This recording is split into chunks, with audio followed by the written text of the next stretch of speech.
하나님 말씀 사도행전 24장 10절에서 23절까지입니다.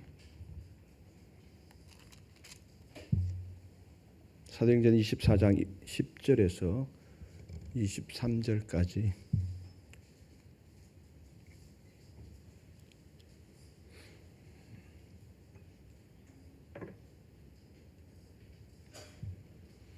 교독하시겠습니다. 총독이 바울에게 머리로 표시하여 말하라 하니 그가 대답하되 당신이 여러 해 전부터 이 민족의 재판장 된 것을 내가 알고 내 사건에 대하여 기꺼이 변명하나이다.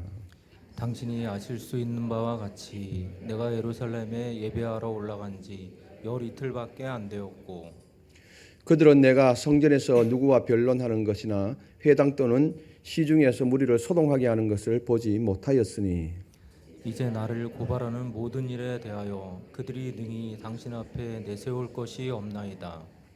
그러나 이것을 당신께 고백하리이다. 나는 그들이 이단이라 하는 도를 따라 조상의 하나님을 섬기고 율법과 선지자들의 글에 기록된 것을 다 믿으며 그들이 기다리는 바 하나님께 향한 소망을 나도 가졌으니 곧 의인과 악인의 부활이 있으리라 함이니이다. 이것으로 말미암아 나도 하나님과 사람에 대하여 항상 양심의 거리낌이 없기를 힘쓰나이다.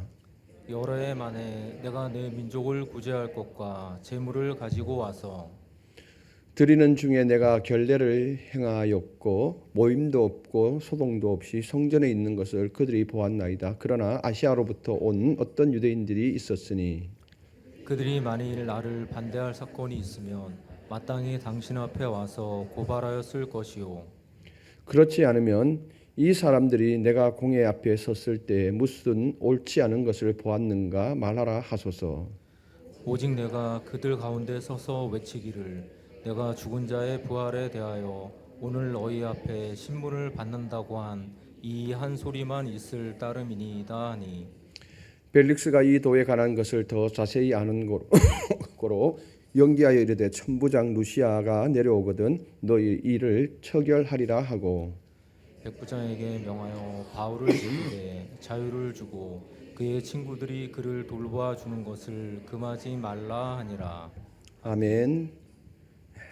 주일 저녁 찬양 예배에 오신 판교성전과 각처에서 온라인으로 함께하고 계신 성도님들을 환영하고 축복합니다. 예배를 사모하는 여러분에게 하나님이 만져주심과 인도해 주시는 은혜가 있기를 소망합니다. 우리 앞뒤 좌우 인사 나누실까요? 권사님, 집사님, 장로님 보배이십니다.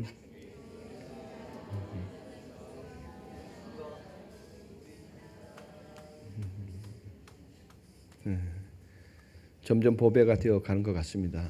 너무 감사합니다.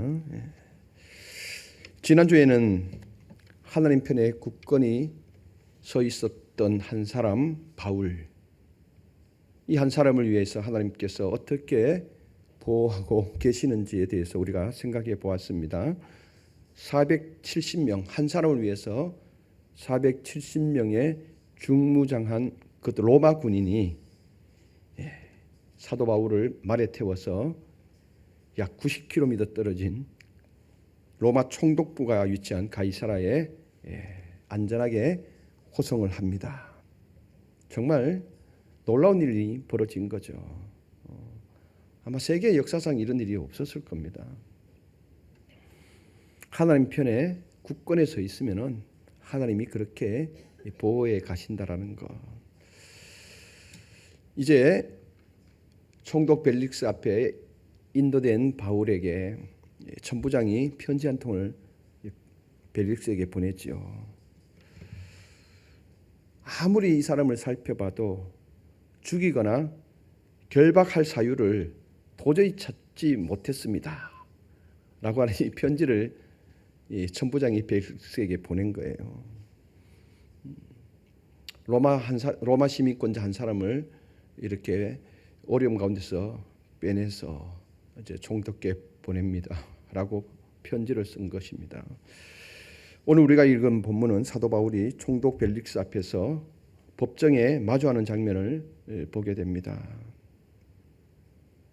닷새 후에 바울이 벨릭스에게 인도된 지 닷새 후에 예루살렘에서 대제사장 아나니아와 함께 유대 지도자들이 로마 총독부에 찾아옵니다. 그리고 거기에 변호사, 유능한 변호사, 유능한지 아닌지는 모르겠습니다. 본문에 나와 있지 않기 때문에 제가 생각해 봤을 때는 아주 유명한 변호사를 아마 데리고 오지 않았겠나. 변호사 한 명을 데리고 이제 바울을 법정에 정식적으로 고소를 하게 되죠. 그 가운데 바울은 절대 두려워하지 않습니다. 대제사장들과 이 지도자들은 바울 한 사람을 죽이기 위해서 법정에 완전히 정치범으로 몰아넣기 위해서 온갖 음모를 꾸며서 벨릭스에게 고발을 하죠. 고발하는 장면이 1절부터 쭉 나와 있는데요. 변호사 더둘로가 총독 앞에서 이제 이 고소인 측에서 변호를 맡아서 이야기를 합니다. 근데 온갖 미사오구를 다 쓰지요. 총독에 관한 미사오구를 씁니다. 태평을 누리고 또 이 민족의 당신의 성견으로 말미암아 여러 가지로 개선되었습니다. 당신의 힘을 얻어서 지금 태평성대를 누리고 있다. 당신의 성견으로 말미암아서 정말 우리 민족이 개선된 것이 좋은 쪽으로 개선된 것이 너무 많다. 온갖 미사오구를 다 써서 지금 벨릭스의 마음을 지금 움직입니다. 그런데 그 가운데 바울이 홀로 남아서 두려워하지 않습니다. 우리는 복음 앞에 선 한 사람을 봅니다. 그 이름은 벨릭스, 로마 제국의 유대 총독입니다.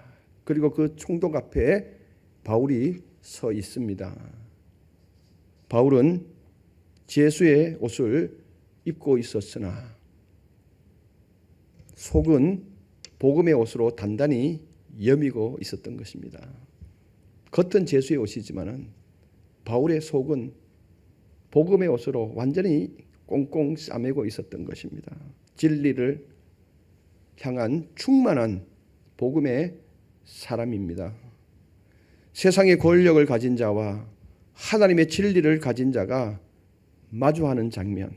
어쩌면은 우리 신앙인이 인생을 바라봤을 때 우리의 인생을 똑같이 상징하는 것 같습니다. 우리는 늘 세상을 마주하고 있지요. 바울이 지금 세상 권력자 앞에 선 것처럼 우리는 늘 세상과 마주하고 있습니다. 세상 권력은 복음을 시험하지만 복음은 결코 굴복되지 않았습니다. 기독교 2000년 역사에서 세상은 계속해서 지금까지도 복음을 시험해 오고 있습니다. 그렇지만 이 복음은 어떠한 권력 앞에서도 굴복하지 않았다라는 것입니다. 죽을지언정 복음이 굴복되는 일은 없었습니다. 본문 7절부터 바울은 자신의 입으로 자신을 변호하기 시작합니다. 상대는 전문 변호사를 두고 재판을 유리한 쪽으로 이끌려 하지만 바울은 홀로 이 싸움에 선 것입니다. 그러나 바울은 전혀 위축됨이 없었습니다. 변호하는 자리에서 단순히 억울함을 호소하거나 자기 변호에 몰두하지 않았습니다. 바울은 자신을 변호하는 듯 하지만 가만히 들어보면은 복음을 드러내는데 집중하고 있는 것입니다. 아마 이 바울의 마음이 그 심정이 잘 드러나는 본문이 있는데요.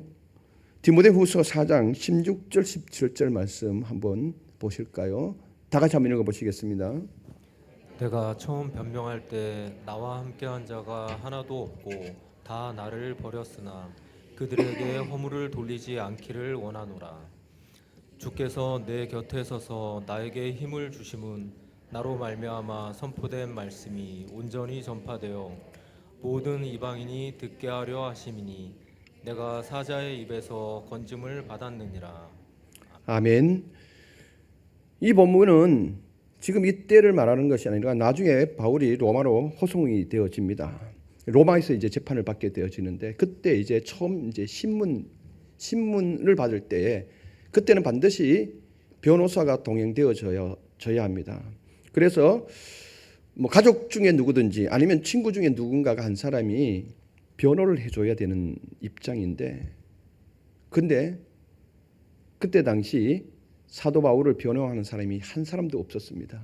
왜냐하면은 잘못 변호했다가는 그때 당시 로마 황제 숭배 사상이 엄청나게 강했고 기독교적인 핍박이 계속 가해오는 상황에서 잘못 변호했다가는, 복음을 전하는 바울을 잘못 변호했다가는 자기 신체에 유해가 가해질까 봐 선뜻 나서는 사람이 없었습니다. 사도 바울 주변에 사람이 없었던 것이 아니라 로마옥에 갇혔어도 사람들이 많이 찾아왔거든요. 그 주변에 아는 사람들이 많이 있었습니다. 충분히 변호할 수 있었습니다. 그런데 누구 한 사람이 나와줘서 이 부분에 대해서 변호를 해줘야 하는데 한 사람도 변호하는 사람이 없었다. 그래서 사도 바울은 어떻게 했다가요? 나를 위해서 변호하는 사람이 없을지라도 나는 그들을 원망하지 않는다. 할렐루야. 그러면서 하는 말이, 주께서 내 곁에 서서 나에게 힘을 주셨다. 사람들은 변호를 하지 않았지만은 나에게 변호를 담당해 주시는 분이 예수 그리스도였다 라고 고백하고 있는 겁니다. 예수님이 나를 변호해 주시기 때문에 다른 사람이 나를 변호해 주지 않더라도 나는 그들을 원망하지 않는다. 얼마나 멋집니까? 여기 원문을 찾아보면 주께서 내 곁에 서서라고 했을 때 내 곁에 섰다라는 것은 정말 서 있는 것을 의미합니다. 그냥 의미상으로 서 있다라고 말하는 표현한 것이 아니라 정말 자기 변호 속에 예수 그리스도가 앉아 계신 걸 확실하게 지금 표현하고 있는 거예요. 그래서 주께서 나에게 힘을 줬다. 그래서 그 자리에서 자신을 변론해야 하는데 자신을 변론하지 않고 복음을 전한 거예요. 복음을 전했거든요. 근데 하나님의 역사가 일어나는데 사자의 입에서 자신을 구원했다라고, 이 어려운 법정에서 나를 살려주셨다라고 그렇게 고백하고 있습니다. 이게 얼마 뒤의 일이지만은 아마 바울은 오늘 이 벨릭스 앞에 이 법정에서도 아마 이런 마음을 가졌을 것입니다. 홀로 싸우지만은 바울 옆에는 누가 계신 거예요? 예수 그리스도가 옆에 계신 거예요. 바울은 이걸 확신했습니다. 그래서 전혀 위축되지 않았습니다. 그리고 자신을 위해서 변호하는 듯 하지만은 그 권력자 앞에서 지금 복음을 드러내려고 지금 애쓰는 모습이 이 본문을 통해서 자세히 나타나고 있습니다. 바울은 먼저 논리적으로 자신을 변호합니다. 11절부터 13절을 보니까 그의 변호를 요약해 보면은 자신이 예루살렘에 올라간 지가 열 이틀밖에 안 되었다. 그렇기 때문에 내가 무슨 소요를 일으키기 위해서 작당을 꾸밀 시간 자체가 없었다라고 지금 이야기를 합니다. 그리고 그렇기 때문에 상대편에서 말한 이 모든 것이 거짓이라고 애둘러서 지금 변호를 합니다. 또 그들이 성전에서 나를 논쟁하거나 폭동을 일으킨 모습을 본 사람이 있다라면은 그들이 증인을 삼아야 할 것인다. 그런데 증인이 없다. 증거가 없다라는 겁니다. 그러면서 자신은 예루살렘에 제사를 드려왔고 내 동족의 힘든 일 때문에 기부금을 가지고 왔는 것뿐이다. 그리고 이제 그들의 예법에 따라서 결례를 정결 예식을 다 치르고 난 다음에 이들이 와서 다짜고짜 나를 잡아갔다. 지금 이렇게 자신을 이야기합니다.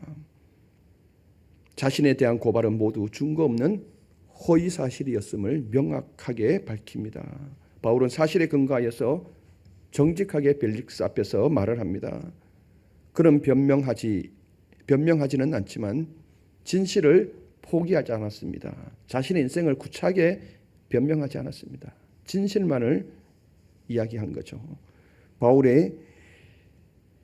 바울은 자신이 믿는 바를 명확하게 벨릭스 앞에서 고백하는데요. 14절, 15절 말씀 한번 같이 한번 읽어보실까요? 다 같이요. 그러나 이것을 당신께 고백하리이다. 나는 그들이 이단이라 하는 도를 따라 조상의 하나님을 섬기고 율법과 선지자들의 글에 기록된 것을 다 믿으며 그들이 기다리는 바 하나님께 향한 소망을 나도 가졌으니 곧 의인과 악인의 부활이 있으리라 함이니이다. 아멘. 이 본문을 보면은 바울은 자신을 변호하는 듯하면서도 복음의 고백을 합니다. 그는 공적인 자리에서 믿음을 숨기지 않았습니다.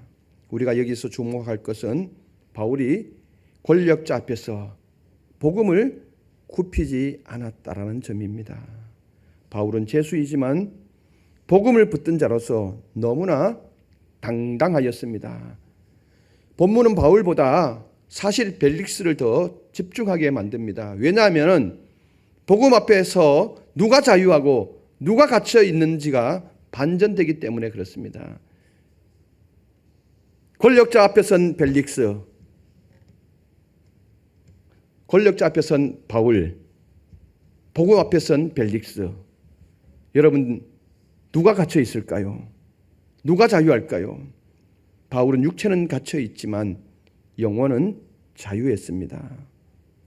요한복음 8장 32절에 진리를 알지니 진리가 너희를 자유케 하리라. 너무 유명한 말씀이잖아요.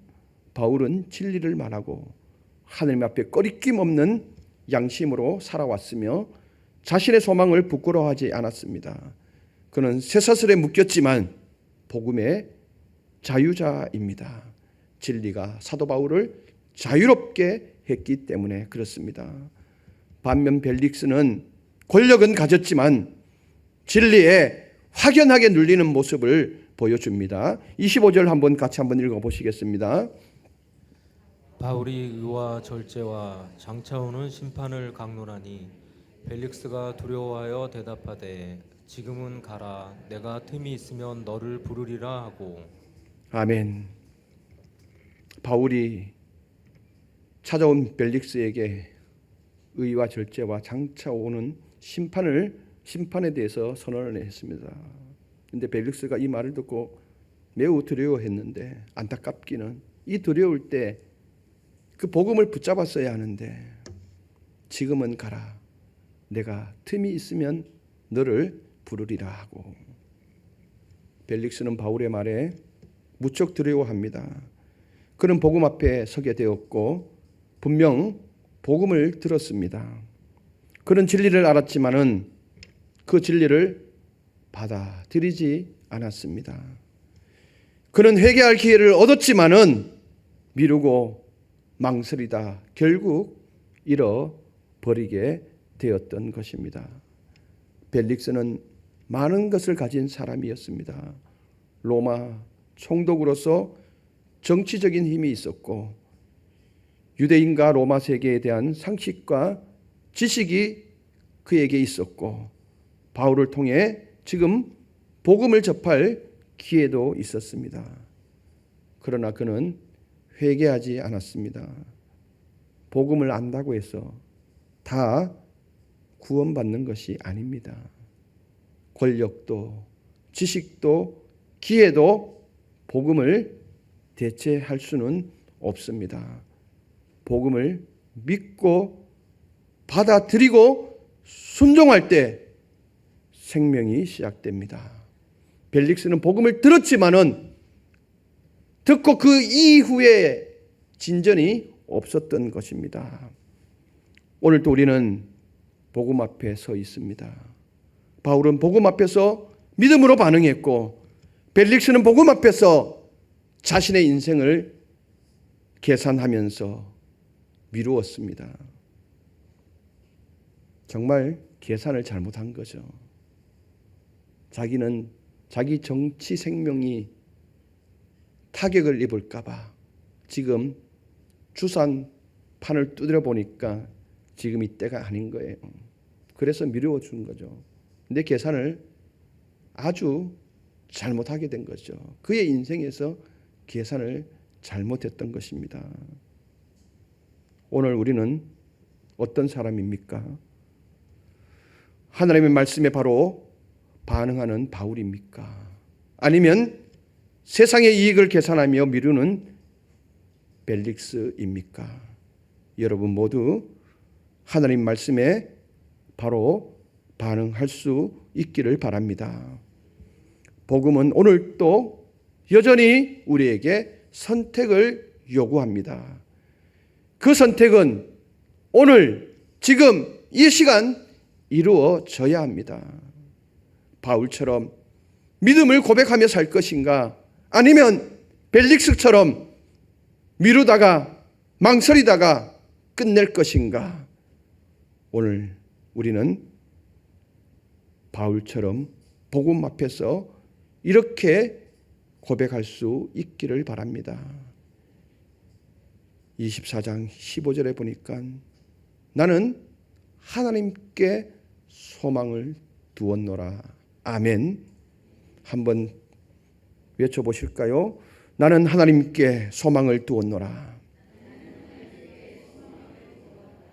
아멘. 이 고백이 이번 한 주간의 여러분들의 삶에 진정한 고백이 되었으면 좋겠습니다.